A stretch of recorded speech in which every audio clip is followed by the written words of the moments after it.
Ahoana Marina Tena Manao ny asany ve ny Mpitondra?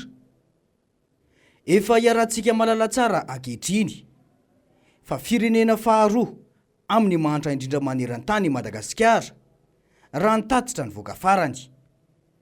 Tsara aloha ny manamarika fa ny 790 nahazahoana ny fahaleovantena dia nitovy laharana tamin'ireo firenena toa any Chine na i Korea Atsimo isika tamin'izany. Amin'izao fotoana izao dia ry zareo no anisan'ny firenena mandroso ary sika dia mihemitra ka lasa anisan'ny firenena mahantra indrindra eto amin'izao tontolo izao.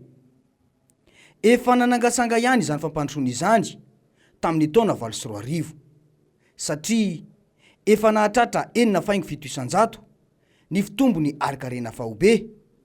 Saingy noho ny fanonganam-panjakana tamin'ny taona 2024 dia tsy tratra mihitsy izany 12 taona aty aoriana. Somary niakatra kely io ari-karena io tamin'ny taona izay nitondrana Andriamatoa Rajaonarimampianina ny firenena izay 500 ary laharana fahadimy amin'ny mahantra indrindra isika tamin'izany fotoana. Ankehitriny miverina eo amin'ny fitondrana ireo nitantana ny teteza mita dia io no mahazo any Madagasikara. Laharana farany amin'ny gisitra maneran-tany. Mbola samy laza ihany ve ny Mpitondra fa mandroso ny firenena ankehitriny? Ity no teny nataon'ny filoham-pirenena io tamin'ny fampelezan-kevina. Ny Comore ataontsika fa 220 any aorianatsika. Fa Madagasikara fa 220 any alohan'ny Comore. Izany tokoa ve no zava-misy ankehitriny? Tanteraka ve io teny io? Fa 220 alohan'ny Comore tokoa ve no misy ny laharan'ny Madagasikara? Averina eto fa firenena voalohany maloto indrindra aty Afrika i Madagasikara amin'izao fotoana izao. Ny fitantanana firenena dia mila paikady matotra sy fahamatorana. Tsy izany anefa no tazana amin'izao fitondrana izao fa ny fieboebona no lasa aloha any ka lasa very tadidy satria adino avokoa ireny olazaina sy nampanantenana ny vahoaka. Mbola teny nataon'ny filoham-pirenena ihany ity averina eto ity nandritra ny fampelezan-kevitra atrany. Le kapoka ny voaka malagasy mihitsy no jerevako. Io ve zany ilay kapoka manara-penitra izay amboarina amin'izao fotoana izao? Dia tena kapoka tokoa no jerenao Andriamatoa filoha. Manana vola anaovana kapoka manara-penitra ny fitondrana fa tsy manana vola mba anosehana ny tantsaha malagasy mba hamokatra. Raha ny vaovao azy momba io aza dia olona akaiky ny olona ambony ao amin'ny fitondrana no nahazo ny tolobidy amin'ny fanamboarana io kapoka manara-penitra io. Tsara ho fantatry ny Mpitondra aloha fa tsy kapoka famaram-bary no olan'ny vahoaka malagasy fa ny vidim-bary. Fa motsim-bola tia ny Mpitondra atao fotsiny arak'izany ny fandaniam-bola amin'ny fanamboarana io kapoka io. Ny vidim-bary no mila hena fa tsy fanamboarana kapoka ambary no notakiany sarababem-bahoaka. Faharoa, na dia anamboatra kapoka isam-bolana aza ny Mpitondra ka raha tsy ny tantsaha mihitsy no mahazotoana mafonja dia vola lanilany fotsiny izany satria ny famokarana mihitsy no efa marefo amin'izao fotoana izao. Hoy mantsy ireo tantsaha-mpivarotra hoe ny lalana ratsy ny tena mampiakatra anazy. Moa ny olona koa mahita le vidim-bary eny Amerika atosika hoe lafo be dia raha vao misy mampiakatra vary vao dia mampiakatra koa ny olona. 700 dia 507 dia 400 ny vary gasy mena. Inona mety mahatonga an'ilay hoe fiakarana vidim-bary zay? Le angalana azy Amerika atosika mihitsy. Satria eny zany lafo be le 50. Kieritrereto hoe 50 fotsikely ireny zao fa mihinana 2 arivo sy 1 alina sy 1 hetsy. Le vary fotsy vaokely ary zany dia ny tranainy zany efa eritrereto hoe 4 arivo sy 1 alina sy 1 hetsy le fotsy ihany zay aloha fa mena zany efa tampona zao nefa 4 alina sy 1 hetsy. Dia ilay zany mba ny zava-dehibe amin'ny olona fotsiny hoe aloha raha misy vidiana lafo tsy zay tsy misy mihitsy. Ny olona nge tsorika aminao fa na fola raha elanelan'io kapoka io misy randamakely eny dia aloha no mifindra amin'izay. Tsorika aminao fa za fotsiny zao no varibary fa mipiray-tapo amin'ny sindray aman-dreny tsy mahafiady kely mividy vary.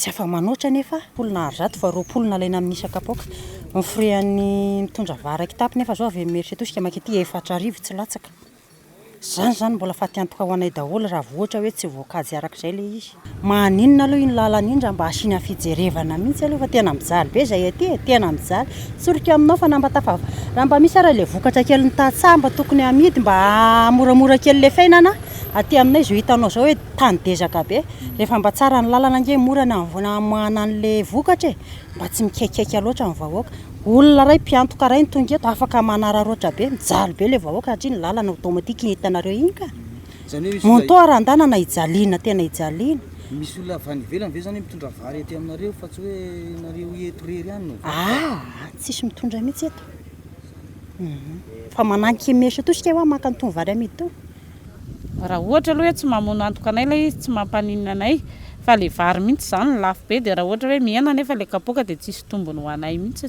tokony mba hoe jereny aty ifotony mihitsy zany ny lalana ny vidim-piainana fa tena miakatra be isan'andro ny mpitondra ve izany dia tsy mahatsapa io olana io sa minimpikipy mandroana ny fahasahiranam-bahoaka tsy ny eto andrenivohitra ihany mantsy no ahitana io olana io fa hatramin'ireo toerana izay tena mpamoaka bary eto amintsika hoy mantsy ny fanazavana hoe io zany tamin'ny faritry bongolavy iny zara raha misy any amin'ny 500 isan-jatony za miainany mahita ny 500 isan-jatony tafavoaka satria tratran'le ahitany any amin'ny 100 ariary ny kapoaka zao tsika miteniteny zao eto Antananarivo ohatrinona ny kapoaka satria le filana misy le tomanana tsy misy ny vary tsisy taoko tampon firy akory dia voatery miakatra dia miakatra daholo ny vidin-javatra rehetra taxe alaina koa amin'izao fotoana mikasika an'ireo produit importé miakatra zany hoe tsy voafehin'io fitondrano mihitsy lay inflation-na vidin-javatra fa variana manao bela zao fotsiny herin'io rehetrarehetra io ngiany rajoel fa tsy mahay miatrika akory an'ilay zava-misy marina eto amin'ny firenena mba ampandrosoan'i Madagasikara dia ilaina tokoa ny fananana vision paikady mahomby ary ny fahaiza-mitarika na ny leadership tsapatanteraka amin'izao fotoana izao fa mijaly ny vahoaka malagasy raha izao zava-misy izao dia tsy hisy fampandrosoana mihitsy antenaina amin'izao fitondram-panjakana izao satria ny paikady sy ny tsy fahafantarana ny filan'ny vahoaka mihitsy no tsy ainy dia hoy ny antoko-kintana hoe ny lalana ety an-tany tsy vitany dia nitakatra ny any an-danitra izy le téléphérique zany io mesuré aloha monsieur le président zany hoe ataovy aloha ny lalana ety ambonin'ny tany zay vao mitakatra ny zany anefa tsy priorité ny vahoaka ao amin'ny tany anankiray dia ny marikevanao zany hoe mahay mitondra le mpitondra zavatra anakefatra na anaky 5 any voky ve le vahoaka ao sakafo tsara ve izy problème na kibo zany zay politika ny kibo mianatra tsara ve le zana-bahoaka voatsabo ara-dalàna ve reo vahoaka reo mandry falema ve reo vahoaka reo ary voagarde ve eo amin'ny économie zany national sy internationaux voagarde ve le lanjan'le ariary andraikitry ny mpanohitra izany indrindra fa manoloana ny fahoriana mahazo ny vahoaka izao ny lalam-panorenana ihany koa ao amin'ny 140 dia miaro ny zony fanoherana demokratika ny fisiany antoko-mpanohitra mantsy dia fototry izany demokrasia sy tantandalana izany ihany koa dia arofanina mba hisiny ny fanjakana tsara tantana raha milaza fa tia tanindrazana ny mpitondra dia tia tanindrazana ihany koa ny antoko-mpanohitra satria manana ny fomba fijeriny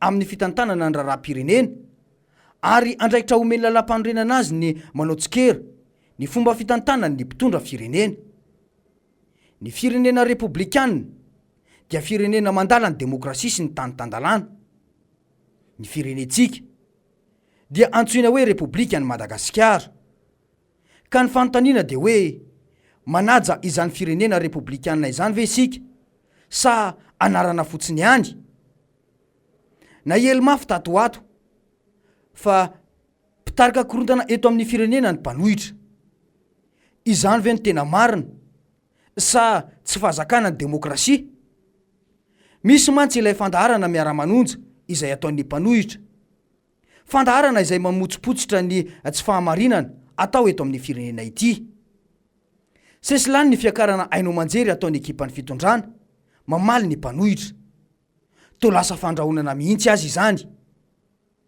Rehefa tsy mahomby ireo rehetra ireo dia miasa mafindray ny ministerany kolotsaina, nandefasana taratasy avokoa ireo aino manjery tsy miankina eto Antananarivo mba andefa ilay fandaharana izay ataony mpitondra teny ny governemanta Ramatoa Lalatina Andriatongarivo ao amin'ny fahitalavim-panjakana.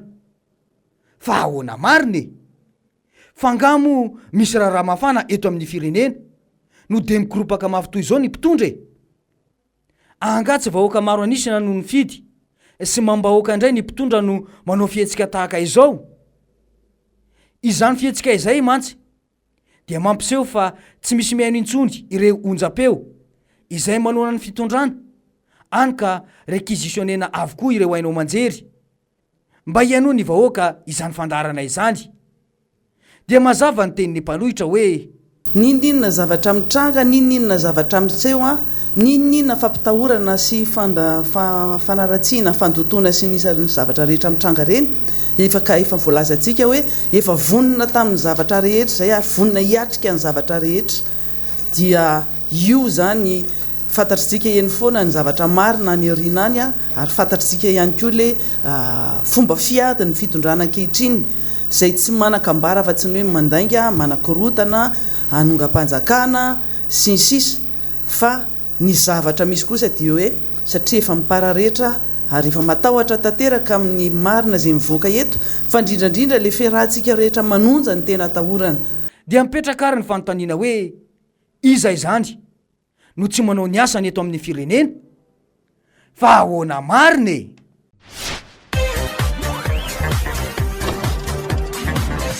Ahoana marina e.